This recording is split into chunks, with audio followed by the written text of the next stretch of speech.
Good evening, everyone. It's 7:30. We'll start the tree hearing for 62 Pearson Road.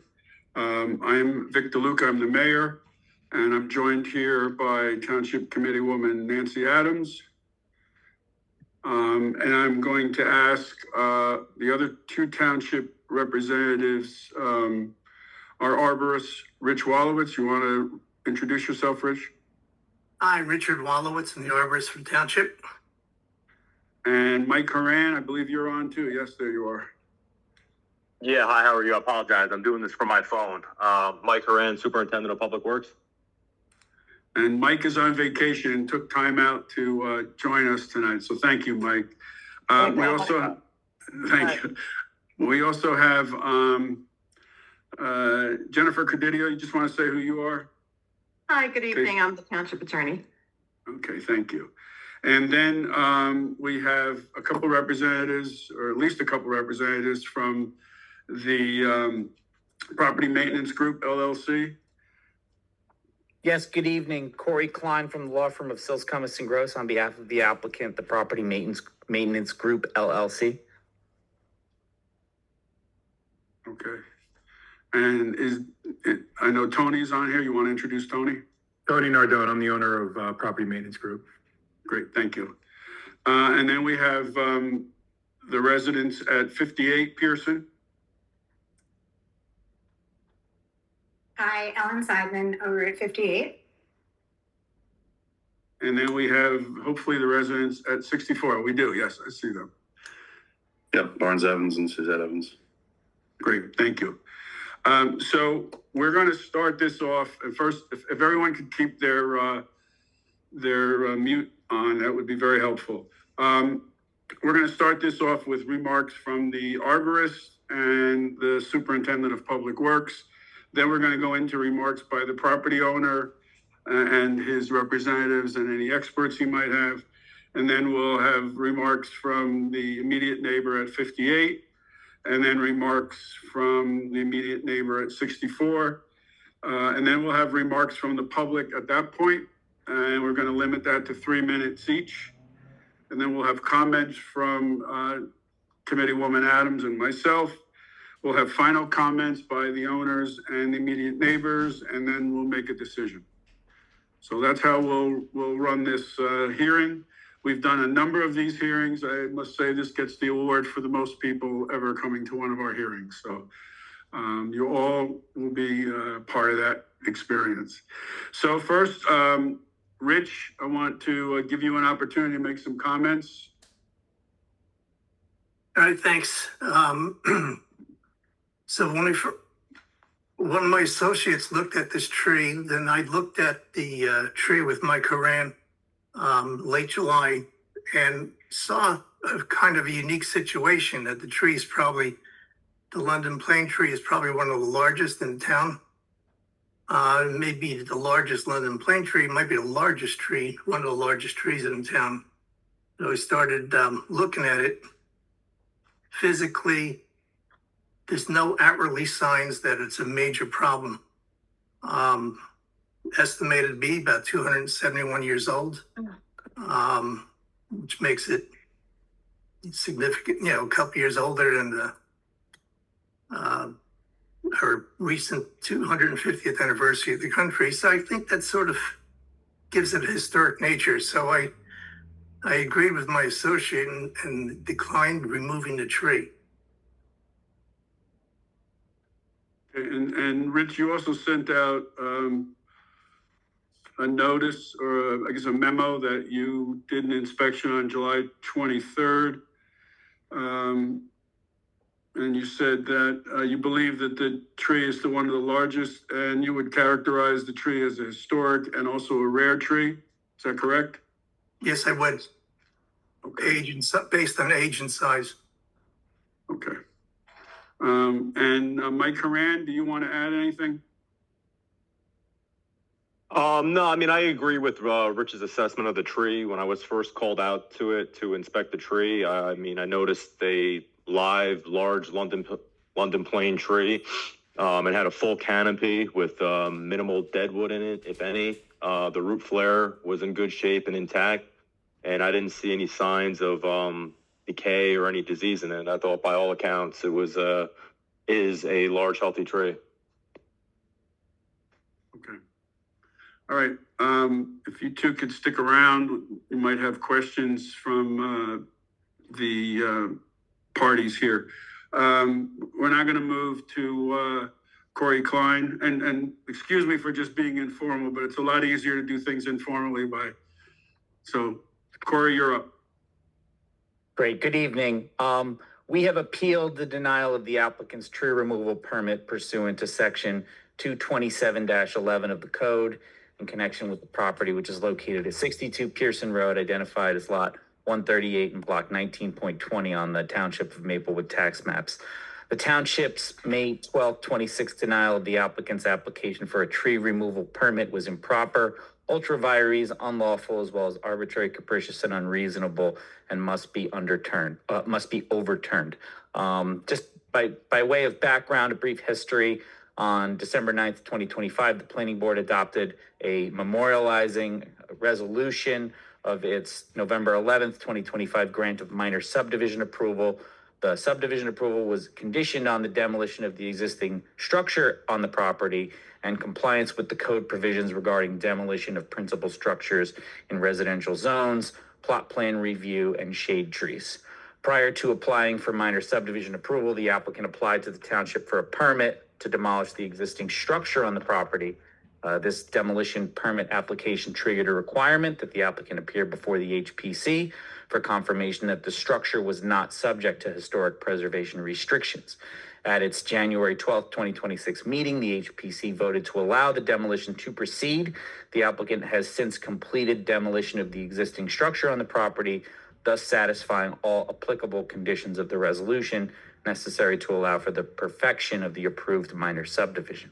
On or about March 31st, 2026, the applicant submitted a complete application for a tree removal permit to the Township Department of Public Works in connection with the proposed future development of the property. The application was denied in accordance with a decision dated May 12th, 2026. The tree removal permit application should have been granted as it fully complies with the code, and the township has provided no legitimate basis to deny the application. And Mr. Mayor, if you'll indulge me, I'd like to put some legal argument onto the record. Neither the township nor the HPC has the authority to prevent removal of a tree that has not been previously designated as a historic or rare tree. Moreover, the township does not have the authority to condition issuance of a tree removal permit on a determination as to whether a tree should be deemed historic. The designation of a tree as historic after the application for a tree removal permit or requiring a historic determination of a tree as a precondition to making an application for a tree removal permit is improper, ultra vires, and unlawful. Pursuant to 227-8D of the code, no permit for the removal of a historic or rare tree may be issued unless the tree is in poor health and diseased and poses a risk to persons or property in the vicinity of such tree. Section 227-7 of the code defines a historic tree as a tree which has been determined to be of notable historic interest and value to the Township of Maplewood because of its significant association with important history to the community, and which has been so designated by the Maplewood Township Committee upon the recommendation of the Maplewood Historic Preservation Commission. A rare tree is defined as a tree of special character or quality and so designated by the director or director's designee. First, the township has not disclosed any evidence that the tree on the property had previously been designated as a rare or historic tree. Second, the portions of Section 227-8D of the code defining historic and rare trees are invalid as they are in conflict with NJSA 40:55D-44, which section applies to preservation of public areas, which includes scenic and historic sites. Where property is located within a historic district but has not been designated as a historic site, it is not eligible for reservation pursuant to subsection 44 of the municipal land use law. According to the list of properties designated by the township as historic available online Neither the property nor any improvements situated thereon have been designated as historic, nor has the tree. And please correct me if I'm wrong, but has the tree been identified? And I guess these are questions for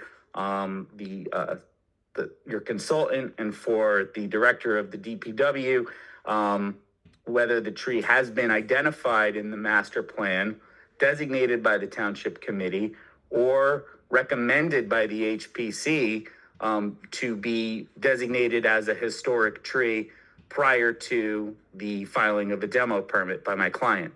And I'm going to assume the answer is no, but please jump in and let me know if I'm incorrect. So, Mr. Mayor, just a minute, Corey. I would just recommend that we do testimony and questions of the person testifying, but that we don't start mixing testimony and questions. That's fine. Then I'll continue forward. Thank you, Ms. Credidio. Corey, can I interject for a second about one of the statements you made? And I haven't read the resolution of approval by the planning board for the subdivision in a while, but I did rewatch the hearing and I was at the meeting, obviously, and mayor at the time. I don't recall there being any conditions on the subdivision approval. And you stated in the beginning of your statement that it was conditioned on that the house would have to be demolished. I don't think that's correct. Am I wrong? No, that was a condition in the resolution. I think the condition was only because the subdivision went right up the middle of the property, which goes up the middle of the house and not, but I don't remember there being a condition. Like I said, I could be incorrect, but I thought it was passed by right as the attorney first times during that there was no variances being asked for, and so there were no conditions permitted on the resolution of approval. That's correct. It was a subdivision by right, but there was a condition that the home be demolished only because, like you said, the boundary between the two lots would have bisected the home, maybe not in half, but some portion of the home would have been in one lot, while some portion of the home would have been in another. So that would have created nonconformities as to the structure. So that was the rationale for conditioning the approval on demolition of the home. It was in the resolution, which I can provide a copy of. I believe a copy of the resolution was attached to our application. I was just trying to clarify for the record why that was conditioned on that. It's a nuance, but it's kind of important as to, because it implies that the planning board required the demolition of the building, and I don't think that's what the intention was. So just go ahead and move on. We don't need to go back and forth. I understand. I don't think that, the planning board was out to get the building demolished. It was just, it would have been legally required in any case because of the subdivision, which was fully conforming, and the planning board would not have been within its authority to deny it based on what was applied for. So, if I can continue with my argument here, should the HPC take action to designate the property as historic and prevent demolition of the improvements thereon, or should this board take action to prevent the removal of the tree? Just that the applicant reserves any and all rights it may have. Obviously this is a property owner who invested in Maplewood, who purchased this property.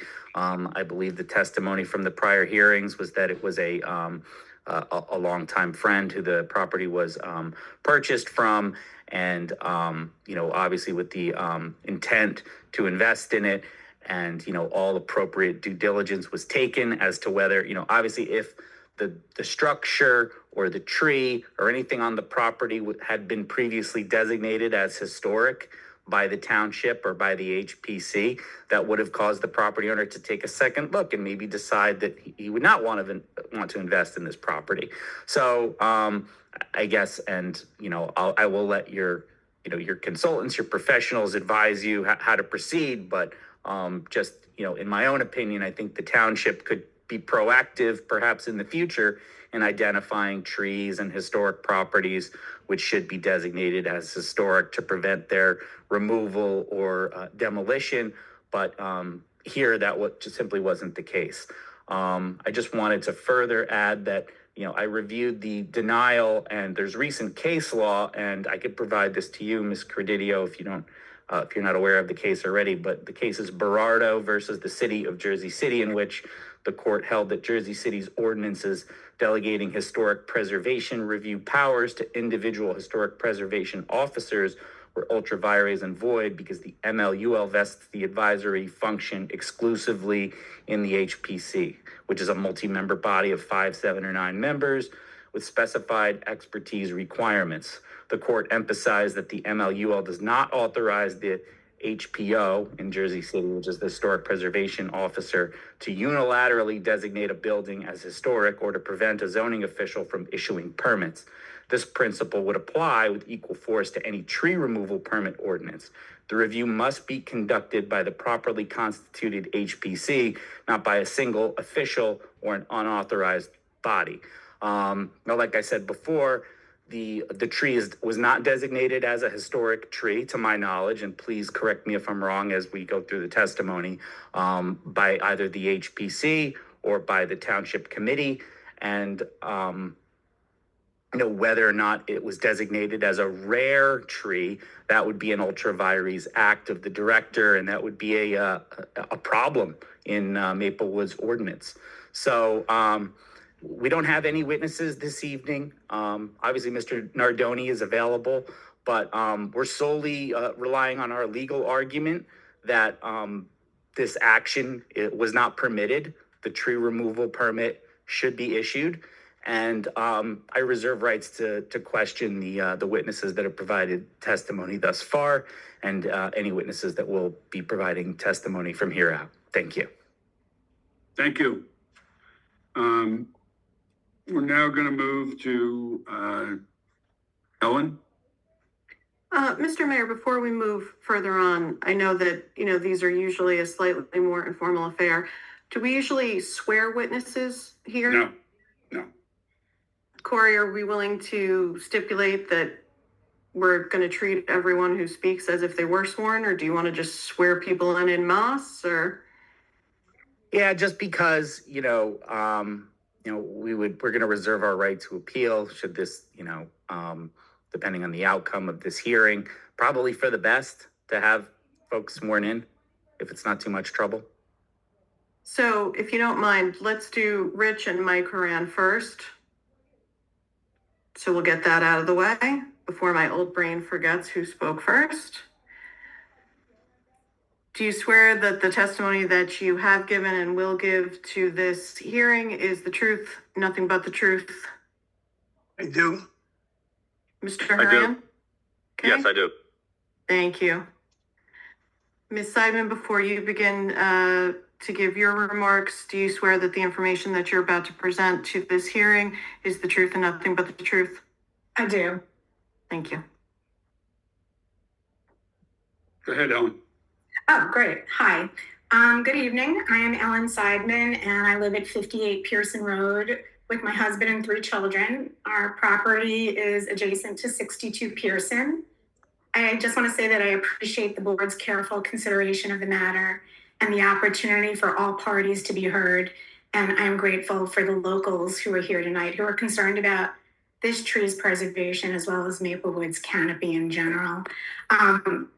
I do want to mention, and I'm sure that Ms. Credidio might bring this up, but according to Maplewood's code, which I have read and reread, a rare tree is considered a tree of special character or quality, and so designated by the director or director's designee, and these trees are not permitted to be removed. And there is no timestamp on when a tree can be considered rare.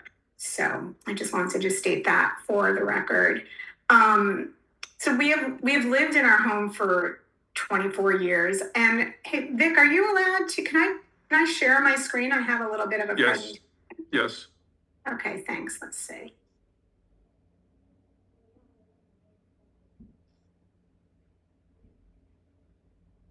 let's see.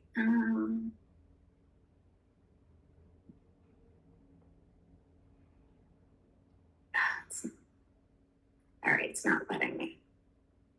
I will just keep talking. We've lived in our home for 24 years, and we've been the beneficiaries of this tree's beauty and shade for that same time. The canopy extends over our driveway and covers a significant portion of our house.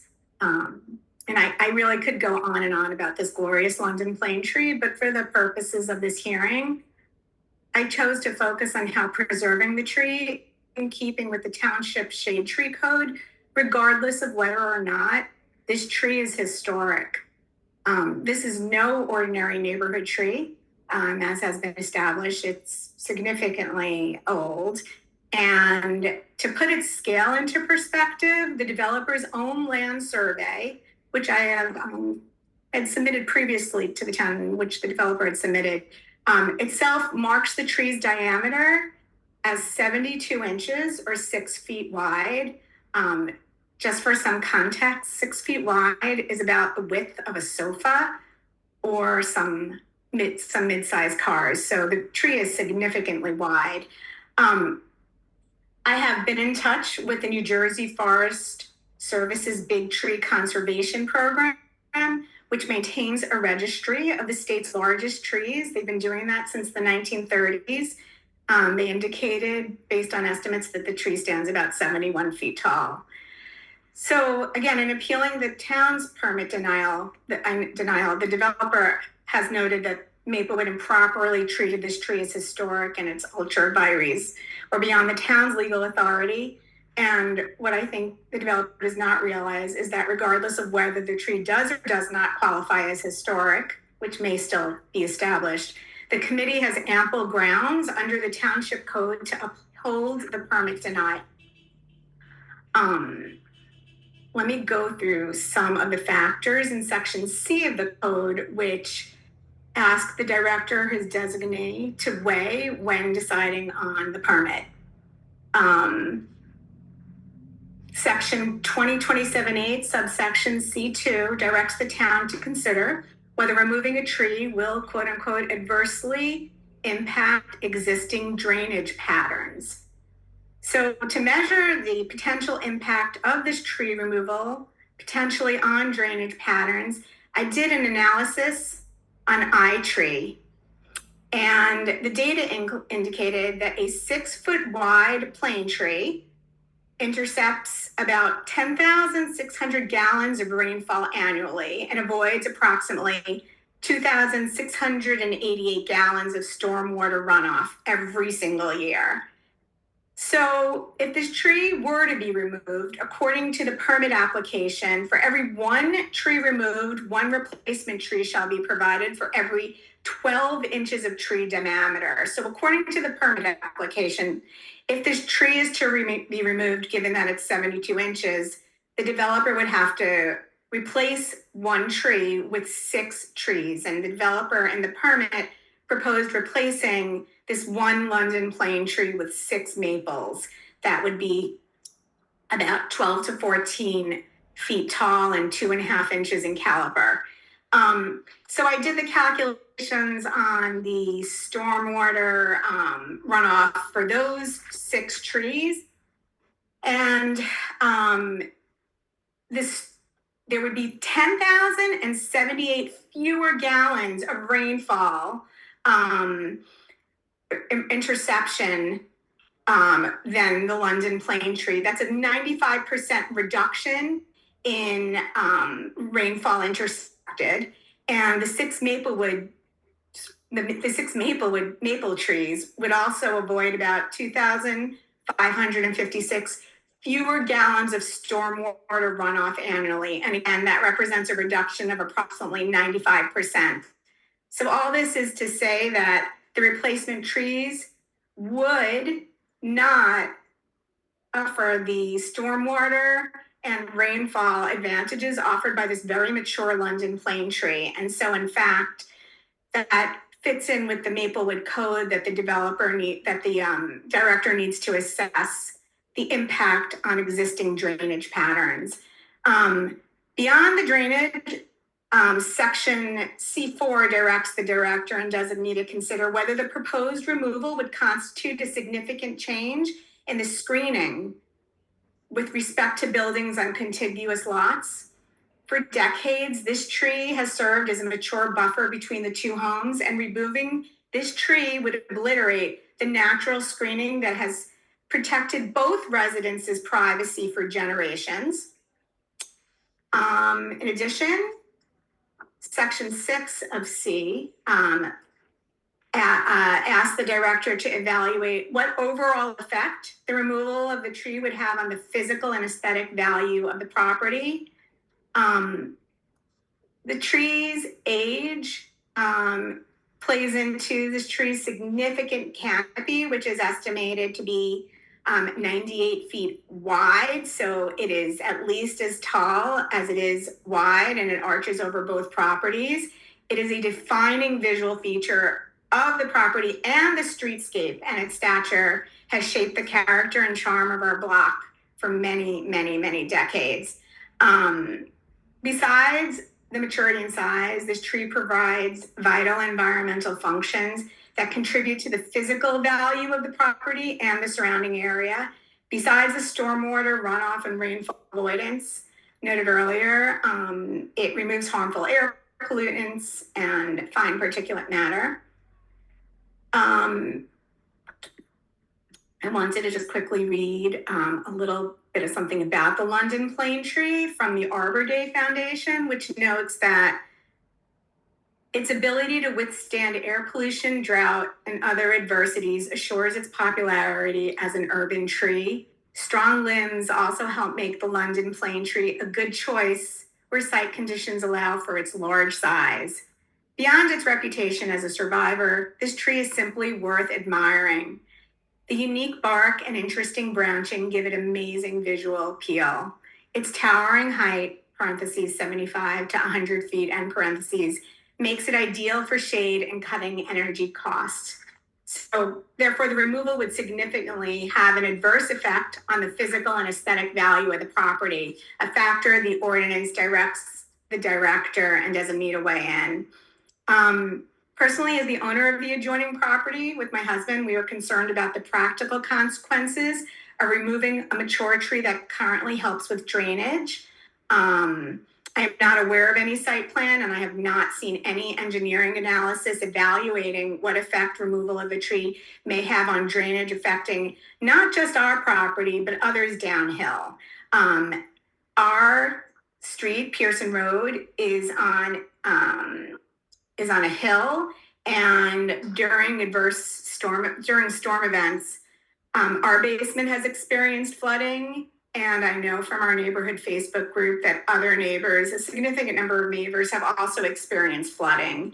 So that is definitely, this all ties to the potential drainage impact of removing a mature tree like this with extensive root systems. So I respectfully submit that all these considerations warrant further assessment in the review of the permit application and the upholding of the permit denial. Maplewood is a Tree City, USA, I think for 17 years now, if I'm not mistaken, and it adopted a tree production ordinance because mature trees provide public benefits that extend beyond the boundaries of any one tree or any one property. They offer cleaner air, cooling shade, stormwater control, carbon storage, wildlife habitats, and natural beauty. And this tree represents the ultimate example of what must be preserved. I'm speaking here as one property owner tonight, but there is a strong community response for preserving this tree, reflected in a petition signed by 164 residents of Gulf Island, a majority of the homeowners there, who support preserving this tree, and reflected in an online petition to preserve the tree that's garnered 1,665 signatures. In any case, this evidence supports keeping the tree under multiple independent provisions of the ordinance, aside from whether or not this tree is historical. Thank you. Thank you. Ellen, I have just two questions. One, You referenced a letter from the state Big Tree Conservation Program. That's the one of November 10th, 2025. I have a follow-up. Let me see if I can post it in the chat. You should be able to post. I don't know. I mean, share. I don't know why. I think there's something wrong with my screen, with okay. my settings. So let me upload that. And the second thing is the arborist has denied the removal of the tree. You're speaking tonight to uphold the denial, correct? Correct. Okay. Gosh, did I not say that? You may have. I just want to be clear. You may have. Let me state for the record, I would like to uphold the denial of the permit. Okay. Okay. All right. Barnes, you're up. Thank you. Is there any swearing in that needs to occur? Oh, yes, you do. That's right. You're muted, Jen. Sorry. Sir, do you swear that the information you're about to present to this hearing is the truth, the whole truth, and nothing but the truth? I do. Thank you. Thanks. Barnes Evans, 64 Pearson Road, and the other adjoining property. Excuse my voice, I'm just coming over cold here, but I don't really have much to add to the technical and legal points that have been made. Seems pretty clear to me. What I want to briefly speak to is just why I think this decision matters beyond this property. Ellen alluded to this, but trees like this are part of the character of Maplewood, right? They are part of why my family moved here over 20 years ago, and I believe why many of our neighbors chose to live here. As a community, we value the old houses, the mature trees, and the sense that this is a place with some sort of history worth preserving, right? We just watched a beautiful old house on this property be demolished because it stood in the way of development and progress. Fine. I'd hate to see the same thing happen now to a healthy 271-year-old tree, a tree now described as historic and rare, simply because preserving it is less convenient or less profitable, right? I mean, I think the arborist put it in perspective earlier, but like this tree was growing here in 1755, right? That predates the nation. Like New Jersey was a colony still, right? So, I mean, some of these things, once they're gone, they just cannot be replaced, right? You can build another house. You can't plant another 271-year-old tree. So I hope the committee will see its role here as one of stewardship, protecting those things that give Maplewood its character and value and not allowing them to just disappear one property at a time. So with that, I join Ellen and the rest of my neighbors in respectfully asking you to deny the appeal and preserve this tree. Thank you for your time. Thank you. Thank you. Before I ask the public to comment, and remember, we're going to keep you to no more than 3 minutes, but you certainly can take a lot less if you like. I'm just going to give an opportunity for those who have spoken, if they have questions of any other person who spoke.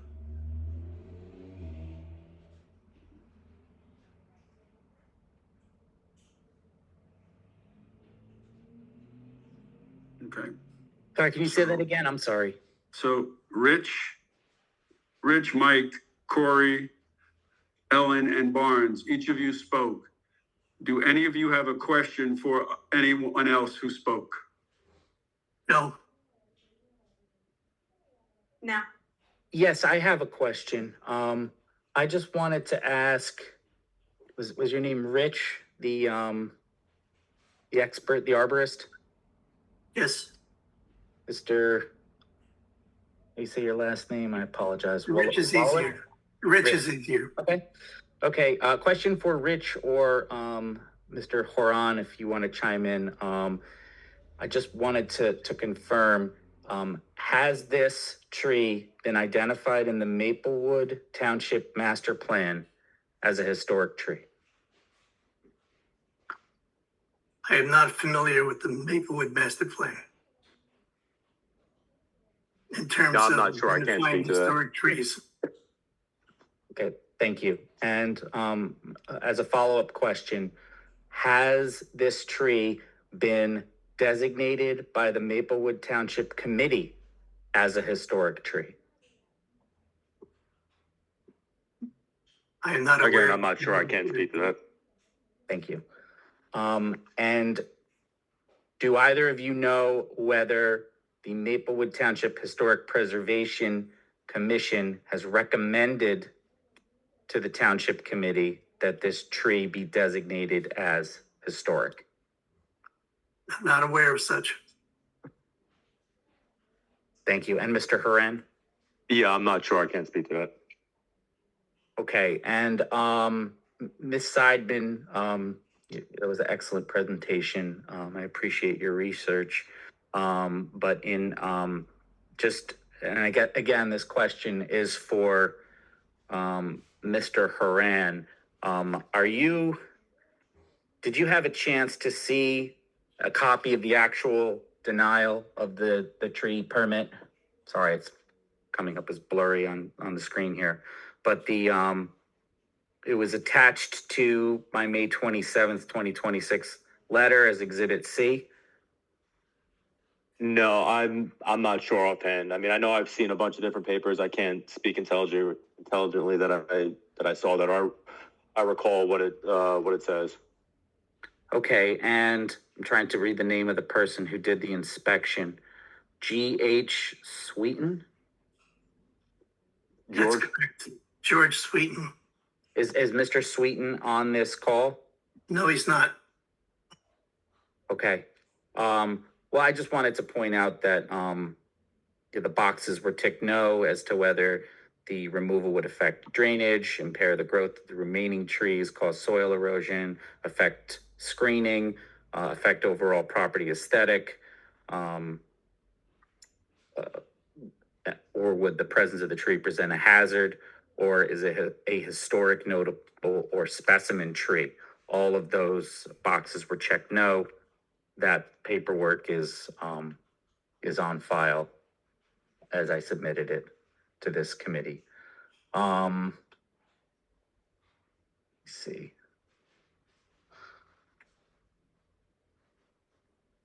Oh, I guess this is a question for Miss Seidman.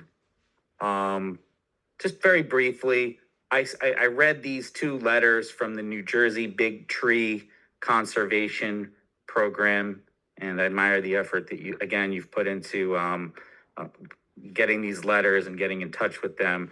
But just to confirm, it looks like all of these letters request that the property owner reach out to add the tree to their registry. Is that your understanding, that they need consent from the property owner?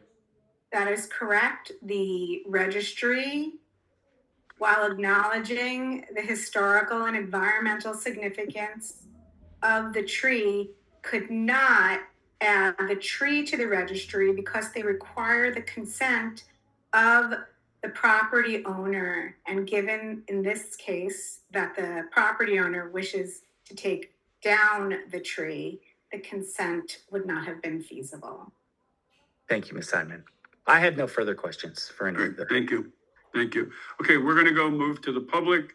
And again, we're going to do it. Two things I'll ask you. If you want to speak, please use the raise your hand function. And then I'll call on you on your first name just to make it easy. And then you got to please keep your remarks to 3 minutes. And I'll be timing you. The other things, I know people are putting things in the chat. If you put things in the chat, we're not going to consider it. It has to be testified here in person. So if you want to say something about this, then please raise your hand. Okay, Rana? Hi.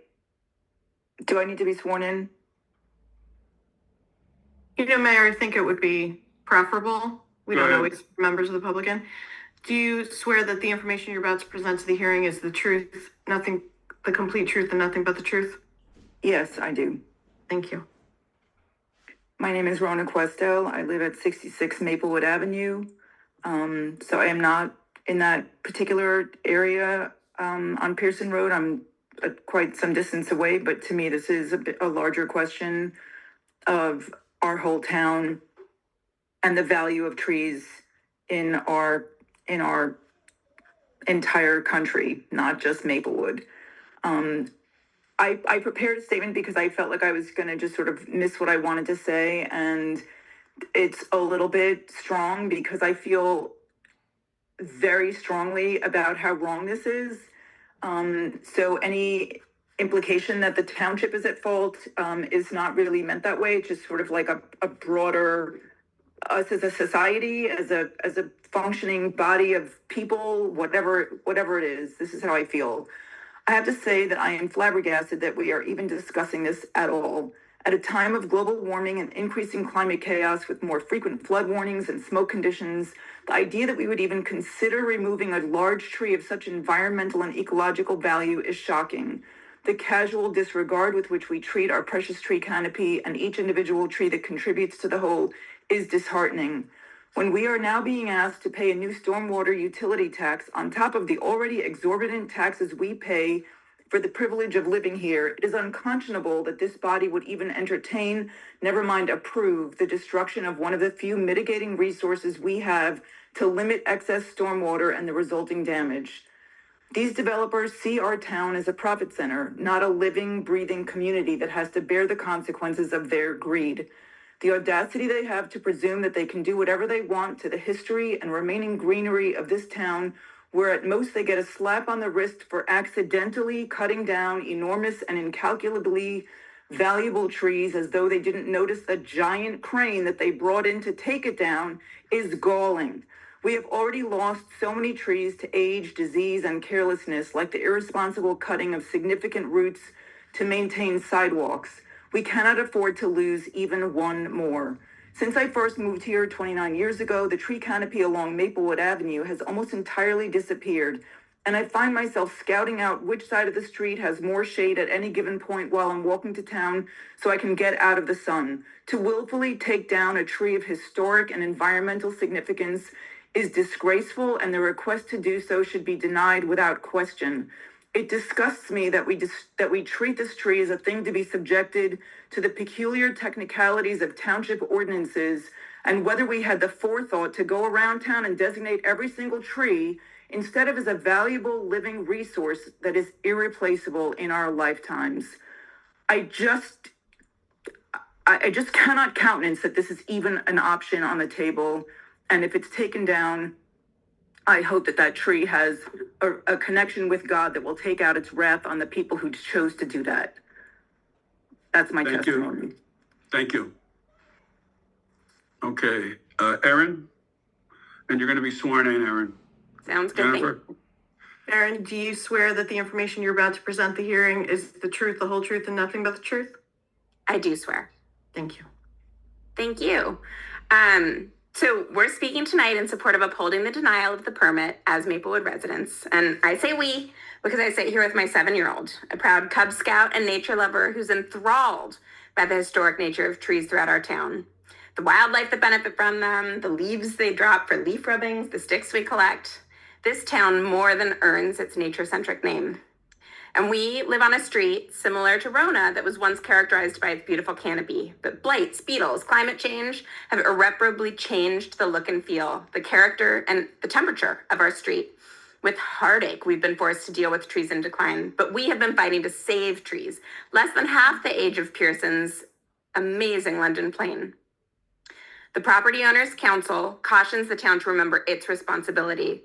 But I encourage you, Mr. Nardoni, please consider not just the responsibility, but also the privilege to be a steward of a tree older than this country.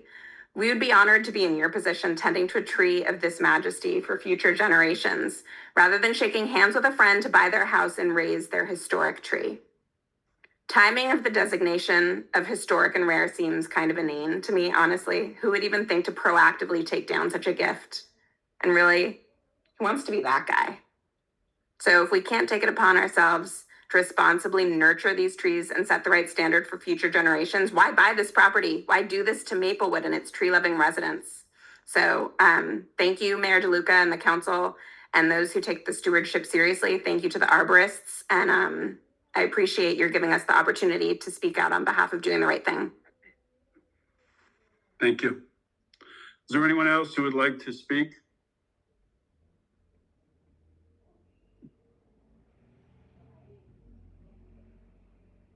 Tina, we're going to swear you in. Where's Tina? There she is. Tina, do you swear that the information that you're about to present in this hearing is the truth, the whole truth, and nothing but the truth? I do. Thank you. I live on, my name is Tina Kelly. I live on North Crescent. I know that in the 23 years we've lived here, there were 8 large trees either on our property or around in the direct vicinity, and now there's 0.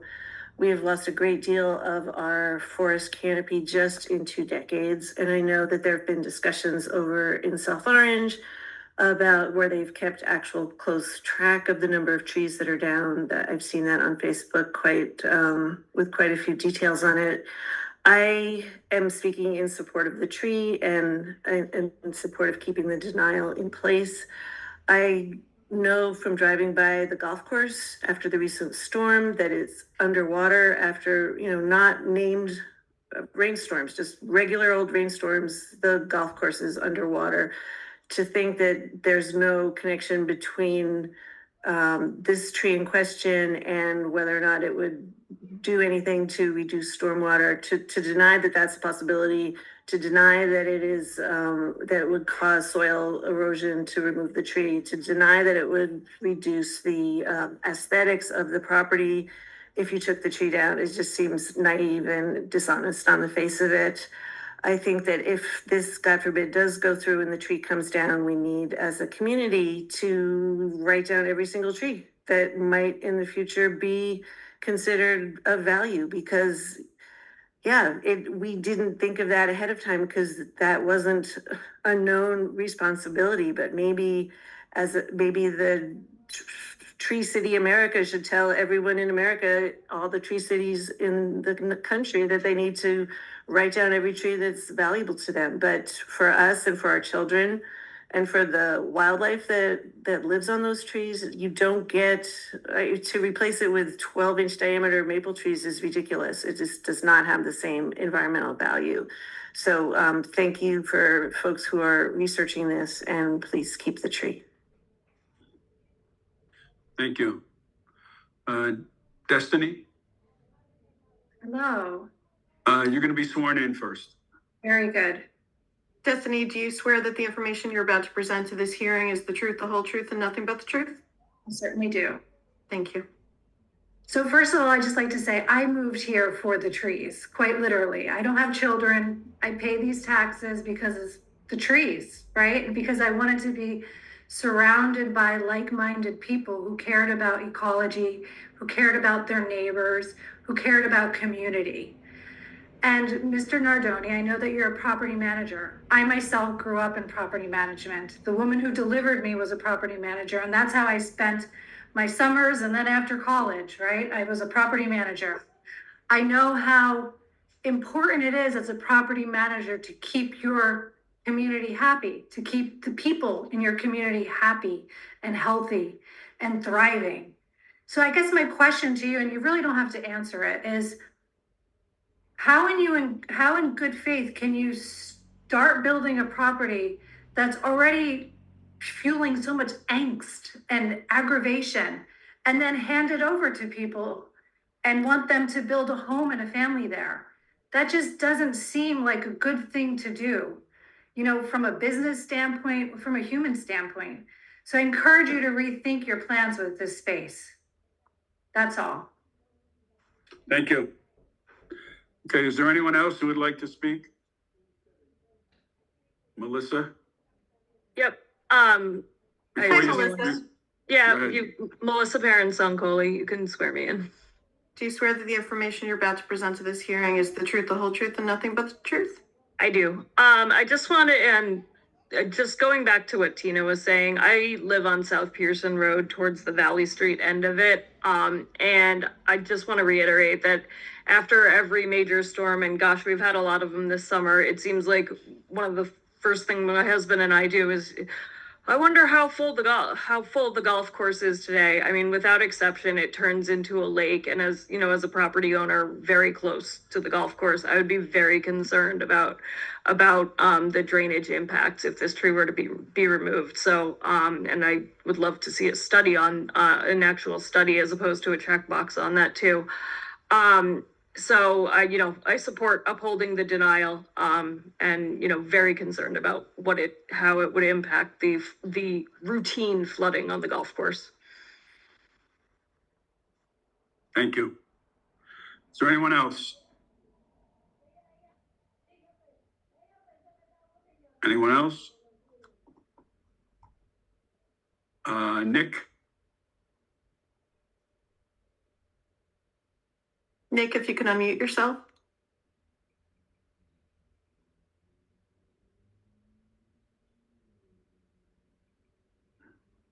If you're speaking, Mr. Morimarco, you're still muted. Nick, can you unmute? You can also, if you're on your computer, you can hold the space bar down. Okay. We're going to move on. Is there anyone else who would like to speak? Hi, Patty Moore. I'd like to speak briefly. Hold on a second. Where while are we're you? waiting on Nick. I'm right here. Okay. Patty, do you swear that the information you're about to present to this hearing is the truth, the whole truth, and nothing but the truth? I do. Thank you. I'm a 29-year resident who lives at 68 Burnett Street, so I'm right around the corner. I pass this property probably 3 times a day, walking my dogs. It's beautiful. I simply want to say I strongly agree with all the words spoken in support of upholding the denial of the permit to remove the tree. And going forward, perhaps we need to have stronger tree protection ordinances so we don't have to have conversations like this. And I appreciate everybody showing up to be here. Thank you. Thank you.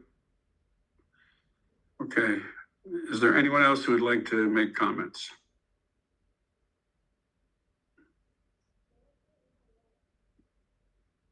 Okay. All right. We're now going to, at this point, it's Nancy Adams and myself. You want to make any comments? I'm actually don't need to say anything. I'm going to wait till after I hear any final comments. Nancy? Nick, sorry, can I just interrupt for 1 second? I think you had said that the neighbors would have one more opportunity to speak. Yes, you are gonna have a shot. Thank you. Okay, thank you. Nancy, you have any comments now? Where we're deliberating after the other comments. Yeah. Wait. Yeah, okay. All right. Okay, so now we're going to have final comments by the owners and the immediate neighbors. Corey, anything more? I just wanted to add one other note, which is that while we made an application for a tree removal permit, there was also some mention of the future development of the 2 lots, which will be subdivided. Those lots will be developed with single-family homes, and we will need to comply with the building code. Site plan approval is not required for development of single-family homes. If any variants are going to be sought, relief would need to be requested from the appropriate land use agency, whether it be the Maplewood Planning Board or Zoning Board. But in terms of, there was mention about drainage and et cetera, we will comply with your ordinance in all respects as any other applicant constructing a single family home would have to, as far as that. And finally, I would just like to thank everybody for your time. Thanks to all the neighbors who spoke. Thank you, Mr. Mayor and Ms. Adams for your time and for your service. I think that, the township of Maplewood, I mean, obviously you have, it's a great community. You guys have a lot of, very bright, educated folks here. And I would just ask that to the members of the committee who are voting on this to please, follow the law. People have, their opinions. You may not like the result, but I would strongly urge this agency to follow the laws as they're set forth, and not simply to cave to public opinion. And going forward, surely things can be done to remedy situations like this. But we're left with the law as it stands, and we would like to see this agency uphold that. Thank you. Ellen? Well, for the record, I'd like to say that I am not an attorney, even though I play one on Pearson Road, but my opinion was based on fact, not on opinion. My presentation was based on fact, not opinion. But speaking of opinion, I would like to add on to what I said. I do understand that Mr. Nardone has a connection to the family who previously lived at 62 Pearson. But I really can't imagine that the salt of the earth couple who lived there, Bob and Elizabeth Wesley, would support removing a tree that virtually nearly everyone in our neighborhood loves and objects to removing. So that just needed to be said. Again, I chose to focus on the code in my presentation, but personally, I'd like to say that Mr. Nardone would be removing the tree that has given our home a lot of shade and beauty over the years, and our block as well, which I had mentioned. But we have a child with an older child with special needs, a young adult now, who for years has just been really comforted by standing literally in our driveway or sitting in our car in a driveway, enveloped by the shade and the enveloping canopy of this tree. So this tree, removing the tree would be a significant loss in many ways for our family. I did want to ask, and perhaps this is not the time or place, but I did want to ask, I understand that the developer is plans to subdivide the property and build 2 homes. Is it possible to consider a plan that would allow the developer to build 2 homes without removing this tree? That is my question. I would like to ask Mr. Klein that, if that is okay. I don't know the answer to that. I don't know whether it's feasible, economically or legally or otherwise to develop it with 2 homes while preserving the tree. But I could certainly discuss that with Mr. Nardone. Absolutely. Thank you. I would appreciate that consideration. This isn't a hearing about development per se, or the subdivision. It's a hearing about preserving a tree that is significant, and the many of us who like trees, love trees, and who live in Maplewood in part because of the beauty of the trees. So that would be wonderful if Mr. Nardone could consider whether it is possible to build two homes without removing the tree. Thank you. Okay, thank you. Barnes? I have no further comment. It's a corporate fee denial. Thank you. Okay, thank you. Okay, we're going to close all comment at this point, and it will be, we'll have comments from myself and Committeewoman Adams. Do you want to start? You want me to start? I'll start if you don't mind. Go ahead. Okay. So not sure where to start, but I mean, the planning board application for, I don't know, Vic, how long I served on the planning board until just through December of this past year, but probably like 15 years. And most subdivisions that come to us have been accompanied by not necessarily a fully thought out or fully compliant or whatever site plan of what's going to be built there, but at least some idea of what's going to be built there. And this application for the subdivision did not include any such thing. It was just a subdivision as of right. So the planning board honestly had really very little leeway to do anything but approve the subdivision, even with the removal of several trees, because the tree removal permit still has to get applied for. Our ordinance for demolition anyway, and Jen, you can correct me if I'm wrong, or maybe if there's a similar thing for the tree ordinance, which a few years back we worked really hard on, and there's a lot of intricacies with trying to make an ordinance be something that's not prohibitive but also controls what happens on properties.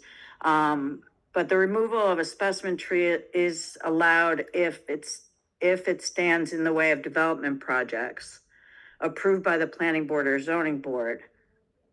But it's still up to the director to decide whether or not a tree removal permit is granted, even with that approval. Also, there was no development project approved for this yet. This is, and I understand that if it's 2 single-family homes and it's compliant with all the setbacks and the lot coverage and everything, then you don't need to do that. But you still need to get a tree removal permit.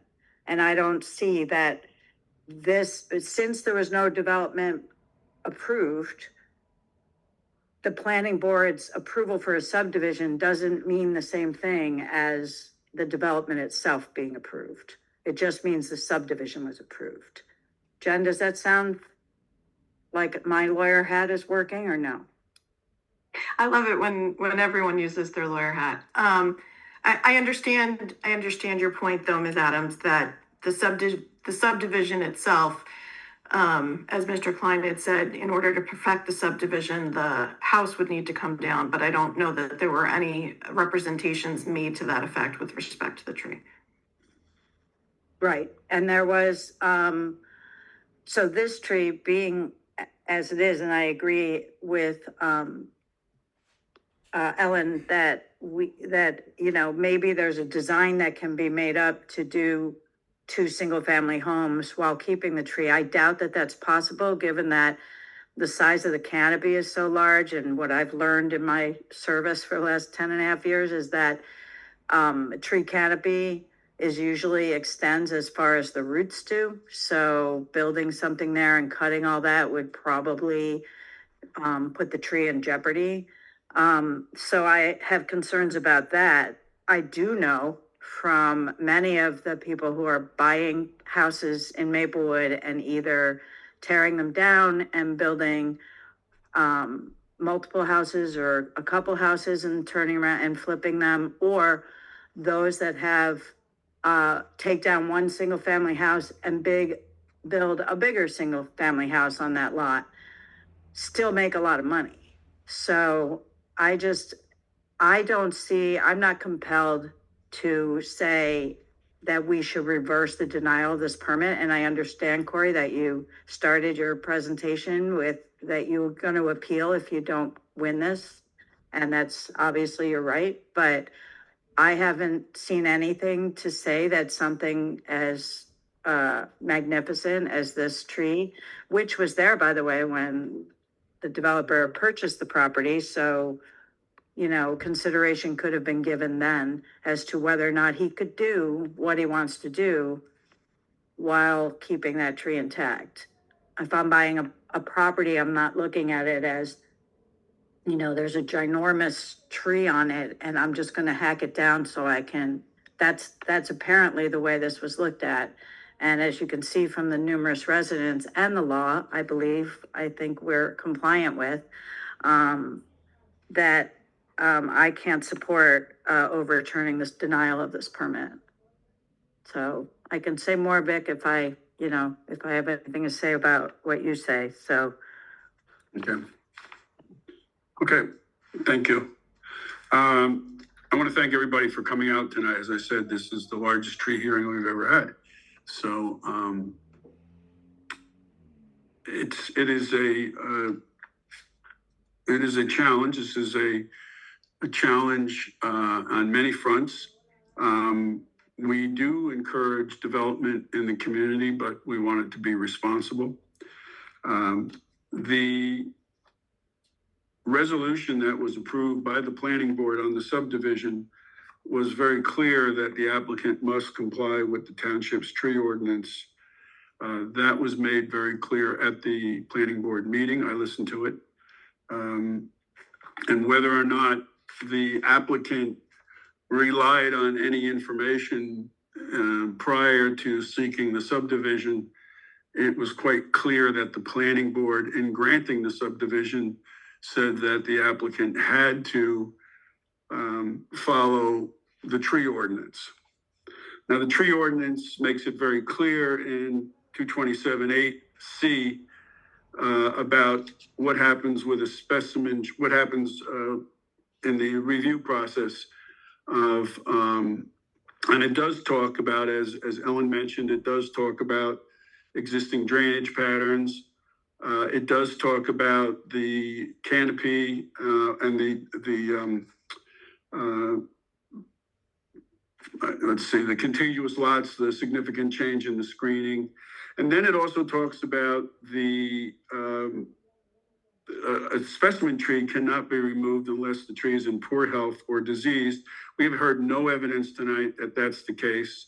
The applicant has not made that as an argument or as a significant danger to persons or properties. We've heard no evidence that this specimen tree is proposing a significant danger to persons or property. Then it says stand in the way of development projects approved by the planning board. Well, there really is no development project approved by the planning board. This was a subdivision that was was approved by the planning board, but quite clear that the planning board said that you had to follow the tree ordinance. So just on a specimen tree, just on that alone, I think we should uphold the denial. And then it gets to the question of whether it's a rare tree. I understand the complication of the historic tree, and quite honestly, the Historic Preservation Commission had no need to designate this tree because until the applicant decided to subdivide it and propose development there, it was just a tree. It was just a tree living there and minding its own business.